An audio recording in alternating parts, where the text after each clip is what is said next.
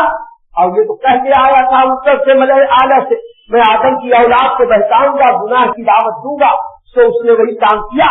قابیل نے جب دیکھا کہ ارے ایک پتھر پر سر ہے, اوپر سے دوسرا پتھر رکھا جائے تب تو یہ مر جاتا ہے, تو قابیل کے دل میں بس بسے بھی آئے, خیال پختہ ہو گیا کہ کوئی دن موقع مل گیا تو یہ بڑا آسان راستہ ہے حابیل کو راستے سے ہٹانے کا, اپنی دشمنی نکالنے کا. اور ایک دن اس کو موقع مل گیا. حابیل ایک دن ایک درخت کے نیچے بیٹھے بیٹھے تھک کر سو گئے. جس وقت سوئے ایک پتھر کے اوپر ان کا سر تھا, اس پتھر کو تکیہ جیسا بنا کے وہ آرام کر رہے تھے اور قابیل کی نظر پڑ گئی. یہ چپکے سے آیا, گہری نیند میں حابیل سوئے ہوئے تھے, تو یہ قابیل بہت بڑا پتھر اٹھا کے لایا اور جا کر اس نے حابیل کے سر پر رکھ دیا. جیسے ہی سر پہ مارا, دو پتھروں کے بیچ حابیل کا سر یہ زخمی ہو کر پچک گیا اور وہ شہید ہو گئے. سب سے پہلے بنی آدم میں کوئی دنیا سے گیا ہو حضرت آدم کے بیٹے حضرت حابیل ہے, انہیں اللہ نے شہادت کی موت عطا فرمائی. اب کرنے کو تو یہ کام کر گیا, لیکن اب بڑا فکر مند ہو گیا. قرآن میں ہے کہ اس کا بدن سیاہ ہو گیا, اس کا منہ کالا پڑ گیا. وہ بہت حیران اور پشیمان ہوا. اس کی حیرانی اس لیے تھی کہ وہ حیران ہو گیا کہ میں نے بھائی کو قتل تو کر دیا, جب کروں کیا. تو ایک بورے میں کپڑے میں لپیٹ کر ان کی لاش کو اپنے سر پہ رکھا. 1 سال تک حضرت حابیل کی لاش کو اپنے سر پہ لے کے گھومتا رہا. کیا کروں کیسے کروں, وہ اپنے گناہ کو چھپانا چاہتا تھا. ایسے وقت میں اس کو جو معاونت ملی, جو مدد ملی, وہ اس طرح سے ملی. ایک دن ایک جگہ ایک ندی کے یا پانی کے کنارے یہ بیٹھا ہوا تھا حابیل, اور بہت شرمندہ تھا, اور شرمندہ کیا بہت زیادہ افسوس کر رہا تھا, اپنے آپ کو ملامت کر رہا تھا کہ بلا وجہ میں نے ایک کام کر دیا اور اب وہ لاش لے کے دھو رہا ہوں, اس کو کیسے ٹھکانے لگاؤں سمجھ میں نہیں آتا, کیونکہ کبھی کوئی اس طریقے کا واقعہ تو ہوا نہیں تھا. بیٹھے بیٹھے اس نے دیکھا, قرآن میں آیا حابیل نے ایک کوے کو دیکھا, اللہ نے اس کے کوے کے ذریعے مدد کی اور پھر اس نے حابیل کو ٹھکانے لگایا. اس کی تشریح میں وہ مفسرین فرماتے ہیں کہ دیکھا کہ 2 کوے آ کے لڑنے لگے. ایک ذرا جھاکر تھا, اپنے پنجوں سے اپنی چوچوں سے دوسرے کو بہت زخمی کیا, زخمی کر کے مار ڈالا. مارنے کے بعد اس کوے نے زمین کے اندر اپنے پنجوں سے گڑھا کیا, اپنی چوچ سے گڑھا کیا. اس کھڈے میں مرے ہوئے کوے کی لاش کو ڈالا, اس پر مٹی ڈال دیا. اللہ فرماتا ہے ہم نے اسے پشیمان کر دیا. قرآن میں ہے کہ وہ پشیمان ہوا, بہت نادم ہوا, بہت افسوس کیا. یہ افسوس گناہ کے اوپر نہیں تھا, اپنی کمکڑی اپنی بےوقوفی سے پشیمان تھا. وہ اپنے آپ کو برابر کرنا تھا کہ کتنا بےوقوف ہوں کہ کوے سے گیا گزرا. کوا اپنی مصیبت کا حل ڈھونڈ لیتا ہے, میں تو کوے سے بھی گیا گزرا کہ اپنی مصیبت کا حل نہیں ملتا. فوراً پھر اس نے گڑا کھود کر حضرت حابیل کو اس میں دبایا اور اوپر سے مٹی ڈال دی.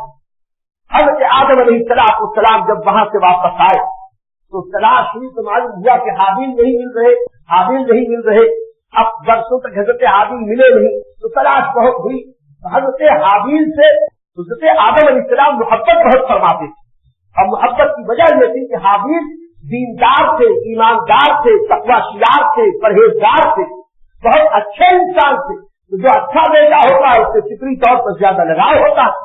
حضرت آدم علیہ السلام حابیل کو بہت پیار کرتے تھے, تلاش کرنے لگے, پوچھنے لگے, ڈھونڈنے لگے, ملتے رہے. حضرت آدم علیہ السلام نے کہا حابیل کہاں؟ حابیل کو بلوایا.